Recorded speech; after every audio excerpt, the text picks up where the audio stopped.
Hi, my name is Laura, and I'm going to be doing the pro-closing speech.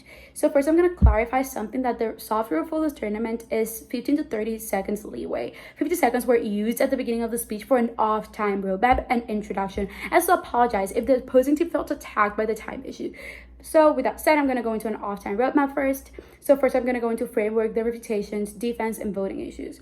That said, my time shall begin. Now, the proposed framework of the round was never challenged by the opposition, meaning that they accepted it, which means that the round will be based upon an economic and development standpoint. Refutation, political tensions. According to foreignpolicy.com, refugees settled in the country do not heighten the risk of violent crime or terrorism. In fact, homegrown white nationalists are a much more present concern. But a failure to reduce global numbers of displaced people by refusing to resettle them harms long-term U.S. national security by prolonging conflict, destabilizing strategically and economically important regions, contradicting the opposition's point, thus turning their impact into the human development framework of the proposition. Now, into defense, first, the opposition said that Syrian refugees don't contribute to the Turkish economy by saying that their GDP is way too large. However, this doesn't undermine the $300 million contribution by refugees.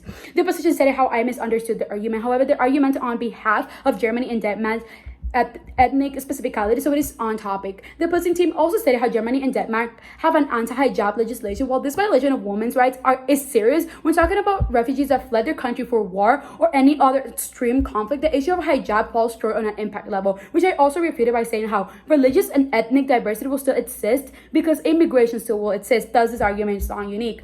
Third, the opposing team stated how they presented statistics on jobs, but it is simply not true, Judge. The opposition said, and I quote, "They're taking low-skilled jobs. This is not a specific quantification whatsoever, but trying to ban refugees from working can magnify harmful effects by concentrating their labor on a low-skilled jobs, meaning that banning will only cause the issue that the opposing team stated to happen." Now, into voting issues. First, we have economy. I'm winning on this point because in 2015, refugees possessed $56.3 billion in disposable income that could be spent at businesses. In 2015, refugees generated $4.6 billion in business income. Meaning, they're not taking jobs away. They're creating their own empire to solve for low wages and overall development. Now, into tensions. I'm also winning on this point because this point has been dropped by the lack of defense and quantifiable evidence of the opposing team. But I've also stated how the opposition mentioned Germany, but in Germany, people can practice free speech because religions there are separate. Thus, proudly winning the debate on magnitude and the economic and development framework. Thank you very much.